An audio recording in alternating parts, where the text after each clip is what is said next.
ఒకరినొకరు ప్రేమించుట. ప్రియులారా, మనము ఒకరినొకడు ప్రేమింతుము. ఏలయనగా ప్రేమ దేవుని మూలముగా కలుగుచున్నది. ప్రేమించు ప్రతివాడును దేవుని మూలముగా పుట్టినవాడై దేవుని ఎరుగును. 1 యోహాను 4:7. దేవుడు నీలో నివసించుటకు నీవు అలవాటు పడితే నీ వ్యక్తిత్వమంతా మార్పు చెందుతుంది. ఒకప్పుడు అసాధ్యములు అనేవి ఇప్పుడు సాధ్యములవుతాయి. ప్రేమించలేని స్థితి నుండి నీవు ప్రేమించే స్థితికి వస్తావు. విశ్వాసముంచలేని స్థితి నుండి విశ్వాసముంచగల స్థితిలోనికి వస్తావు. దేవుని కుమారుని యందు నమ్మిక ఉంచుట వలన నీకు అపజయముండదు. విశ్వాసముతో నీలో నీవే ఈ విధముగా చెప్పుకోవాలి: నాకు అపజయముండదు. పరిశుద్ధులైన వారు చేరుకున్న ఉన్నత మెట్టుకు నేనింకా ఎదగవలసి ఉన్నది.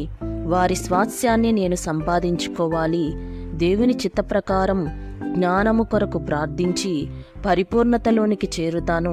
దేవునితో పాటు నడుచుచు ఆయనలో ఒకని వలె అవుతాను. ఇలాంటి ఖచ్చితమైన నిశ్చయత నీకుండాలి.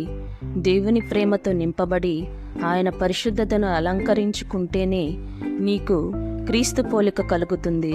యవ్వనస్తునిగా నేను దేవుని చిత్తము కొరకు అలాంటి వాంఛను కలిగి ఉంటేని ఆయన కృప వలన పరిపూర్ణ సమాధానముతో నిండి ఉండుట వలన నన్ను పైకి లేవనెత్తి ఆయనే నన్ను నడిపించాడు. బేవింగ్టన్ అనునతడు జబ్బుపడి చనిపోవు సమయములో వైద్యులకు కూడా బ్రతుకుతాడని నిరీక్షణ లేకపోయింది. అతడొక సువార్తికుడు. తన ఆరోగ్యం విషయం సరిగ్గా పట్టించుకోకపోవుట వలన అంత జబ్బుపడ్డాడు.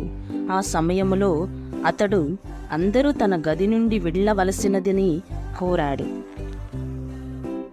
అతడు ఆపస్మారక స్థితిలోనికి పోతూ ఉండి కూడా ఆయన చిత్త ప్రకారము మేమేది అడిగిననో మేము పొందుతామని మాకు తెలుసు అన్న వచనాలను వ్రేలితో చూపుతూ ప్రార్థించాడు.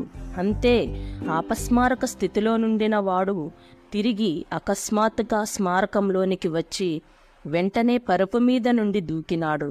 నర్సు భయపడిపోయింది. క్రీస్తు అతనిని స్వస్థపరిచాడు. ప్రతి చిన్న బలహీనత నిమిత్తం మనము నిరుత్సాహపడరాదు, కానీ జయమును సాధించాలి. పరలోకమందున్న మీ తండ్రి పరిపూర్ణుడు గనుక మీరును పరిపూర్ణులుగా నుండెదరు. మీ యజమానుని వలె మీ శత్రువులను ప్రేమిస్తూ ఆయన ఆజ్ఞలను అనుసరిస్తారని తీర్మానించుకొనగానే ఆయన సంపూర్ణ విజయమును పొందెదరు. అత్యధిక విజయాన్ని మనకివ్వాలని దేవుని ఆకాంక్ష.